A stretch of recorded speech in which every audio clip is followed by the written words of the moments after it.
Rumah terjual, kebun terjual, kendaraan terjual, warisan terjual. Akhirnya kita wafat.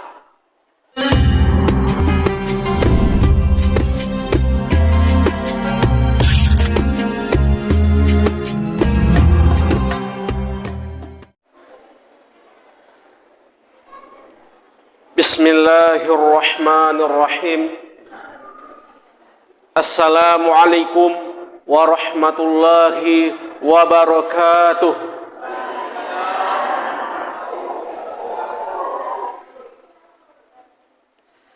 Innal hamdalillah nahmaduhu wa nasta'inuhu wa nastaghfiruhu wa na'udzu billahi min syururi anfusina wa sayyiati a'malina. May yahdihillahu fala mudilla lahu wa may yudlilhu falan tajida lahu waliyyan mursyida. Asyhadu an la ilaha illallah wahdahu la syarikalah wa asyhadu anna Muhammadan abduhu wa rasuluh la nabiyya ba'dah. Allahumma shalli wa sallim ala nabiyyina wa habibina wa syafi'ina Muhammadin asyrafil anbiya'i wal mursalin wa ala alihi wa ashabihi wa man tabi'ahum bi ihsanin ila yaumiddin. Ya ayuhan nas, usikum wa iyaya bitaqwallahi faqad fazal muttaqun. Qala ta'ala, ya ayyuhalladzina amanu taqullaha haqqa tuqatih wa la tamutunna illa wa antum muslimun. Qala Allah subhanahu wa ta'ala fi kitabil aziz, bismillahirrahmanirrahim, qul huwallahu ahad, Allahu samad, lam yalid wa lam yulad wa lam yakul lahu kufuwan ahad.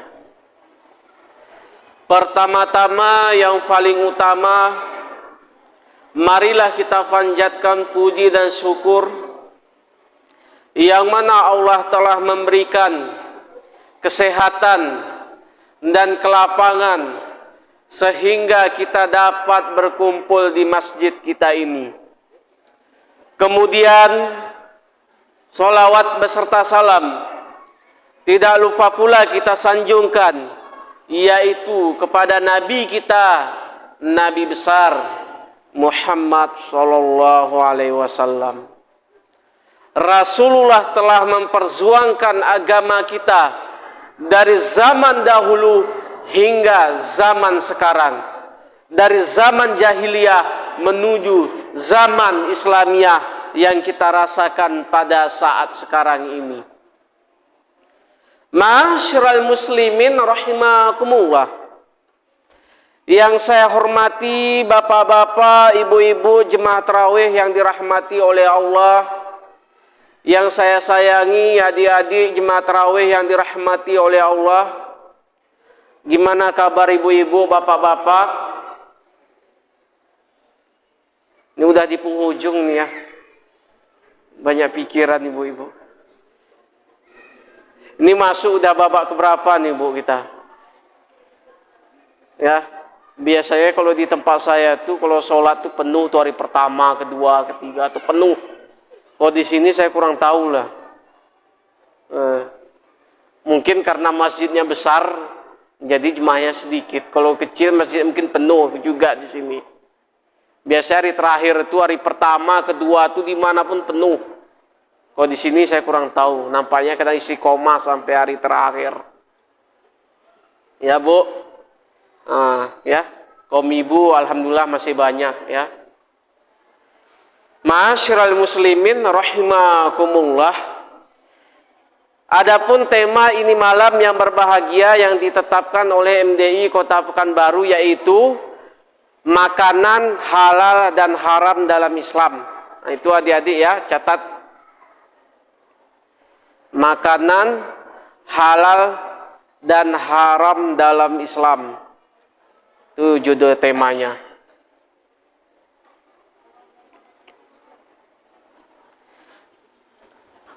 Udah? Ma'asyiral muslimin rahimakumullah. Kita sebagai makhluk, selaku manusia, setiap apa yang kita makan, halal haramnya harus diteliti. Dari mana sumbernya, dari mana asalnya, maka ini harus jelas. Rezeki yang kita dapat, yang kita peroleh, yang kita gunakan, halalkah, haramkah? Dan ini perlu kita koreksi. Supaya apa? Mendapat keberkahan dalam hidup kita. Maka Allah berfirman di dalam surat Al-Mu'minun, ya ayyuhar rusulu kullu minat thayyibati wa'malu sholihan inni bima ta'maluna alim. Artinya, wahai para rasul, makanlah dari makanan yang baik-baik dan kerjakanlah kebajikan. Sungguh aku maha mengetahui yang kamu kerjakan. Maka makanlah secara yang baik-baik. Kemudian kerjakanlah secara baik-baik. Dari mana asalnya dan harus diteliti. Maka inilah sumber makanan yang kita dapat ini harus jelas. Supaya ada keberkahan dalam hidup kita. Ya. Kullu minat thayyibati, makanlah dari halal dan thayyib, baik dan benar. Nah, ya, halal kemudian baik lagi. Maka itu harus diteliti dalam kehidupan kita ini. Ma'asyiral muslimin rahimakumullah. Maka haram secara zat, apa makanan, maka ini perlu kita teliti. Maka kalau zatnya sudah haram yang kita makan, maka jatuhlah menjadi haram. Maka efek paling banyak penyakit pada hari ini adalah kenapa sebabnya? Karena dari sebab makanan kita itu adalah tidak halal dan thayyib.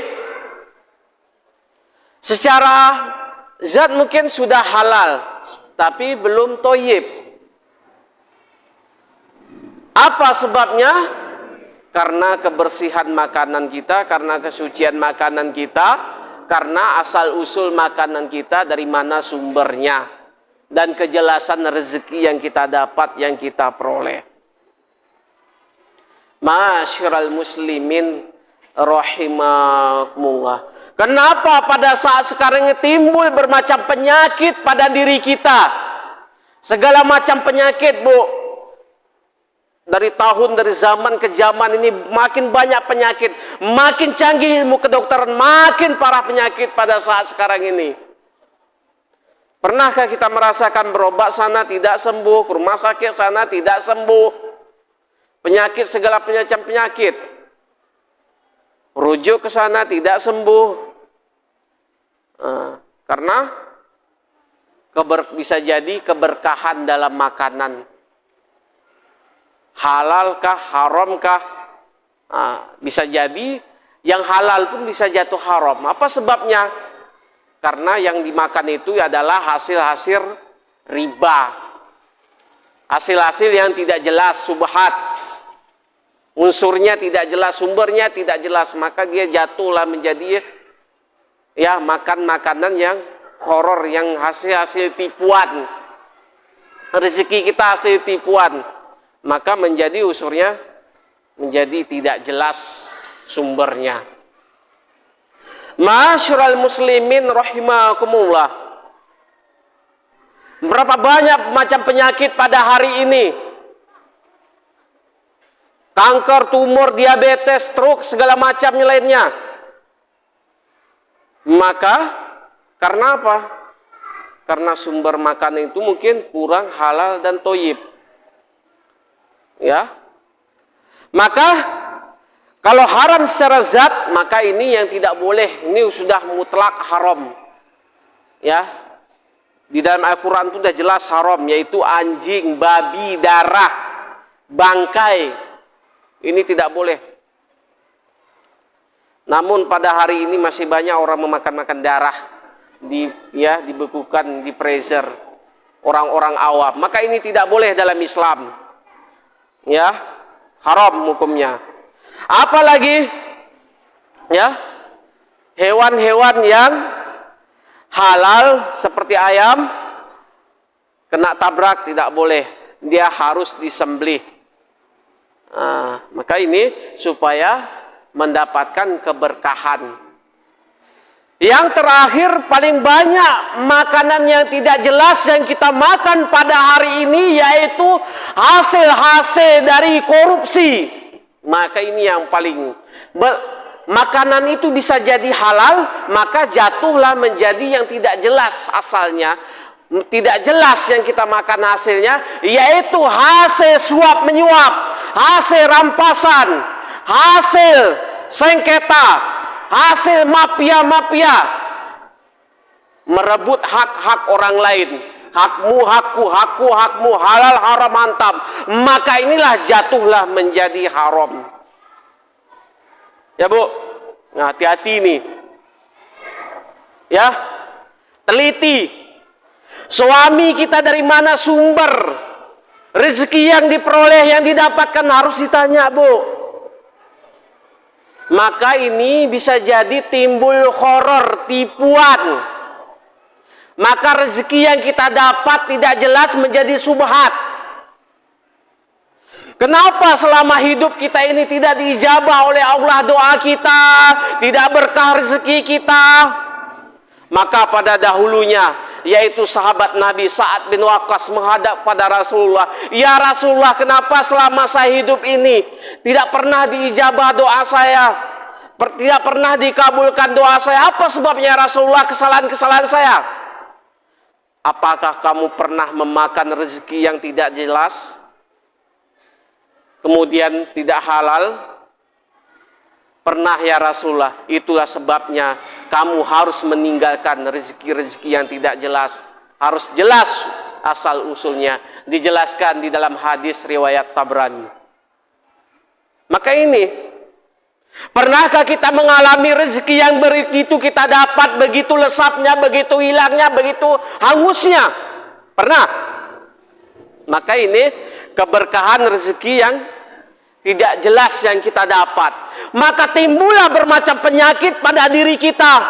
Berobat ke sana tidak sembuh, berobat ke rumah sakit mana tidak sembuh, sampai ke luar negeri, sampai Penang tidak sembuh, karena tidak jelas harta yang kita dapat. Rumah terjual, kebun terjual, kendaraan terjual, warisan terjual, akhirnya kita wafat. Habis semua terjual, akhirnya kita wafat. Karena apa? Tidak ada keberkahan harta yang kita dapat, yang kita peroleh. Ya Bu, ibu-ibu ke kaum bapak tanya, dari mana uang ini Bang didapatkan? Menang tadi judi online. Ada nih banyak terjadi.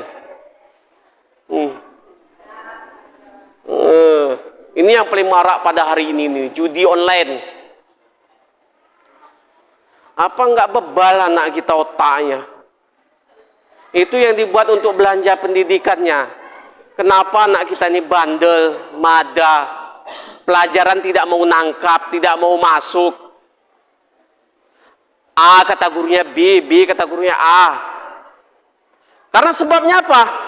Karena rezeki itu tidak jelas. Dari hasil-hasil judi online dibelikan ke rezeki, ke keluarga kita. Maka inilah tidak ada keberkahan dalam kehidupan kita ini. Apalagi gambling, memakan pipi proyek-proyek yang tidak jelas, maka tidak ada keberkahan hidup dalam keluarga kita. Masyiral muslimin rahimakumullah. Perlu kita teliti. Supaya apa? Biarlah Bu rezeki sedikit tapi berkah, bermanfaat. Berkahnya itu yang penting Bu, sedikit tapi barokah, mendatangkan keberkahan. Pernah orang mendapatkan rezeki begitu dapat, begitu lesap, begitu banyak dari hasil yang tidak jelas, tidak ada kenyamanan dalam keluarga, ketentraman dalam keluarga, memakan hasil-hasil uang riba, hasil uang-uang rentenir, hasil-hasil uang bunga. Maka ini apa? Nggak ada keberkahan dalam hidup kita ini. Mobil kita punya, suami istri berantem terus. Pernah, Bu? Kayak di sini tak ada, di tempat lain ada. Berantem terus suami istri, tidak pernah akur, tidak pernah apa. Kenapa? Mungkin karena dari rezeki itu tidak barokah. Itulah yang membawanya, membawa pertengkaran. Mungkin dari hasil-hasil koruptor, itulah yang membawa kita pertengkaran. Maka ini tidak ada keberkahan rezeki yang kita dapat. Ma'asyiral muslimin rahimakumullah. Maka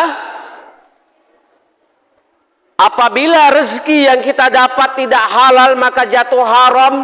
Dari hasil yang tidak jelas, maka hilangnya lah ketentraman dalam rumah tangga. Hilang ketentraman dan berkahnya. Maka tidak ada keberkahan.